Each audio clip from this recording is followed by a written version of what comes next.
In America, that would be a lawsuit. In New Zealand, it's Tuesday. That toddler didn't buy anything. The owner didn't ask for a receipt.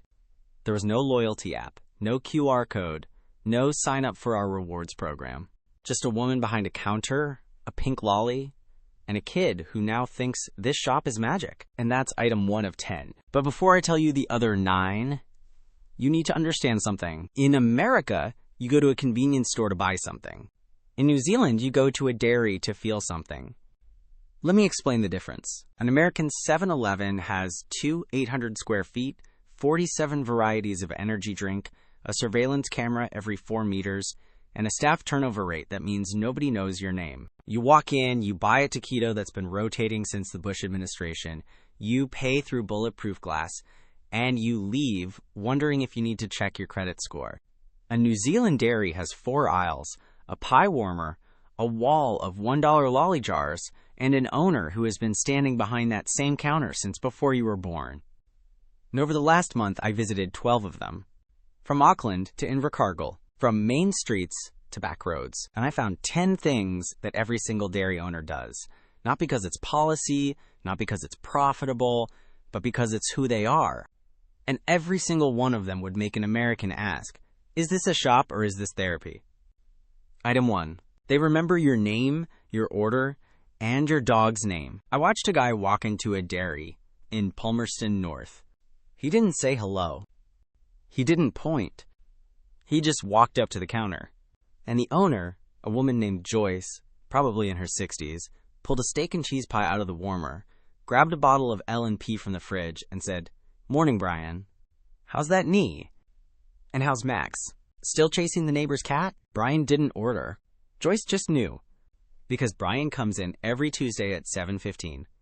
And Max is his Labrador, and the knee is an old rugby injury from 1987. In America, the person behind the counter is a shift worker who might not be there tomorrow. In New Zealand, the person behind the counter is a historian who has been documenting your life in real time, one pie at a time. Item 2. They let you run a tab. I saw it with my own eyes. A guy walked into a dairy in Timaru.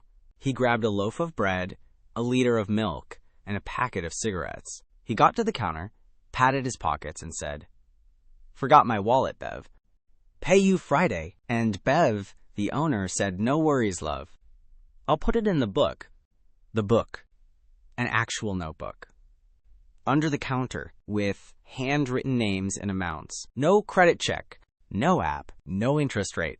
Just pay me Friday. In America, that guy would be on a security camera montage by 6 p.m. In New Zealand, he's a regular who forgot his wallet, and the owner knows where he lives anyway. Item 3. They make your food while you watch. Not a microwave, not a press button receive burrito situation. A human being with a sandwich press and butter and ham that she slices herself. I watched a dairy owner in Wanganui make a toastie for a tradie at 6:45 a.m. She buttered the bread on both sides. She added cheese that she grated that morning. She pressed it for exactly 90 seconds, flipped it, pressed it again, and handed it over on a paper napkin. The tradie took a bite and said, "Cheers, Sharon. See you tomorrow." In America, that toastie would come out of a machine with a barcode. In New Zealand, it comes out of a conversation with a person who knows how you like your cheese melted. Item 4. They give your kids a lolly just because. I saw this in every single dairy I visited. A mom walks in with a toddler. The toddler stares at the lolly jars like they're the gates of heaven.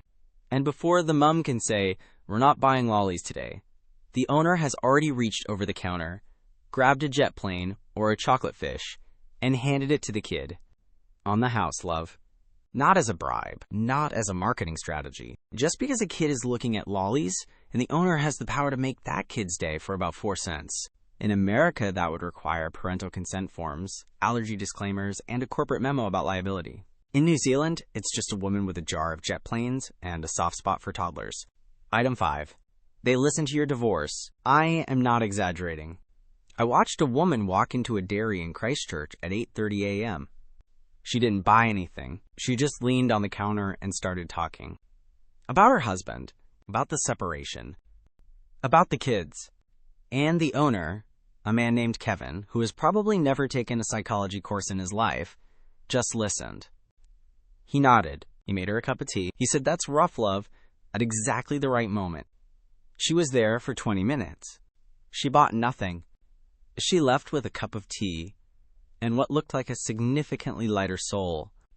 In America, the counter is a transaction zone. In New Zealand, the counter is a confessional, and the dairy owner is the priest who takes payment in loyalty, not cash. Item 6. They know when you're sick before you do. A guy walked into a dairy in Dunedin. He looked fine to me. Tired, maybe. But fine. The owner took one look at him and said, "Haven't seen you in 3 days, love. You all right?" The guy said he had the flu. The owner reached under the counter, pulled out a packet of Panadol, a bottle of Lucozade, and said, "On the house. Get some sleep." She hadn't seen him in 3 days, and she noticed. And she cared. And she had medicine under the counter like she was running a mini pharmacy for people she liked. In America, your pharmacy sends you an automated text. In New Zealand, your dairy owner sends you a get-well-soon care package because she noticed your absence. Item 7. They keep a chair for the lonely regular. In a dairy in Napier, there was a chair. Not a customer chair. Not a waiting chair. A specific chair in the corner next to the bread rack. And every morning at 9:30, an elderly man named Ron would walk in, sit in that chair, and drink a cup of tea that the owner made for him. He didn't buy anything. He just sat there for an hour, sometimes 2. And they talked about the weather, the rugby, and the neighbor's new fence. The owner told me, Ron's wife passed last year. He comes here because it's quiet and because someone says hello. In America, Ron would be asked to leave for loitering. In New Zealand, Ron has a reserved seat in a convenience store because the owner knows that some people need a place to be seen. Item 8. They write your birthday on the wall. I saw this in a dairy in Tauranga. Behind the counter, on the wall, was a calendar. And on that calendar were names. Dozens of names, with dates. And when I asked the owner about it, she said, "That's my birthday list. When it's your birthday, you get a free pie. Not a discount, not a buy one, get one free. A free pie on your birthday." Because she wrote your name on her wall when you told her 6 months ago. And she remembered. In America, you get an email from a corporation with a 10% off code. In New Zealand, you get a free pie from a woman who has your birthday written in pen on her wall. Item 9. They stay open for the one person. I was in a dairy in Hamilton at 8:55 p.m. The owner was counting the till. The lights were half off. And then a woman ran up to the door with a baby in a pram, looking desperate. The owner didn't point at the closing sign. She didn't shake her head. She unlocked the door and said, "Milk, love?" The woman nodded. The owner grabbed a bottle of milk, handed it over, and said, "No charge. Go feed that baby." It was 9:02 p.m. The owner had been closed for 2 minutes. She reopened for one person, not because it was profitable, because someone needed milk for a crying baby, and she was the only shop open, and that was more important than her closing time. In America, that's a policy violation. In New Zealand, that's just being a neighbor. Item 10. They close for funerals, not for profit. This is the one that broke me. I walked up to a dairy in a small town on the West Coast. It was midday. The closed sign was up, and taped to the door was a handwritten note. Closed today. Attending Mrs. Patterson's funeral. Back tomorrow. Jim and Linda.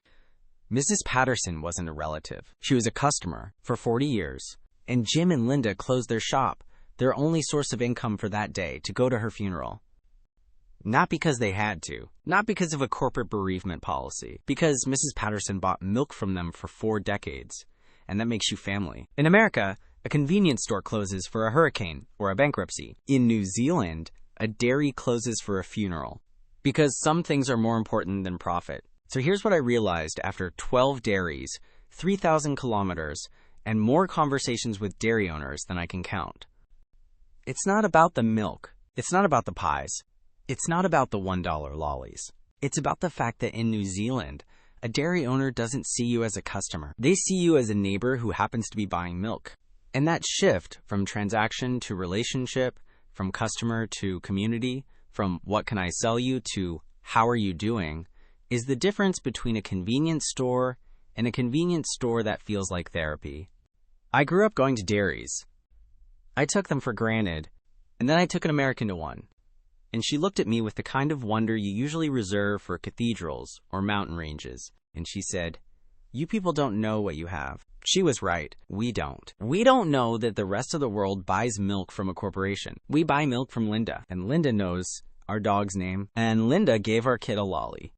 And Linda closed her shop for Mrs. Patterson's funeral. And Linda is the reason New Zealand feels like home, even when you're just buying bread. So that's 10 things. 10 tiny things that New Zealand dairy owners do every single day without thinking, without policy, without profit margin. And if you're American and you're watching this and you're wondering if I'm making this up, I'm not. Walk into any dairy in any town in New Zealand, buy a pie, ask the owner how their day is, and watch what happens. If you're Kiwi and you're watching this, go to your dairy tomorrow. Say thank you, because you don't know what you have until someone from Ohio points it out. If you want to see what else Americans can't handle about New Zealand, hit subscribe. Next week, I'm taking an American to a Kiwi country pub at 11 a.m. She thought we were closed. She was wrong. Until then, this is Kiwiverse. See you next Friday.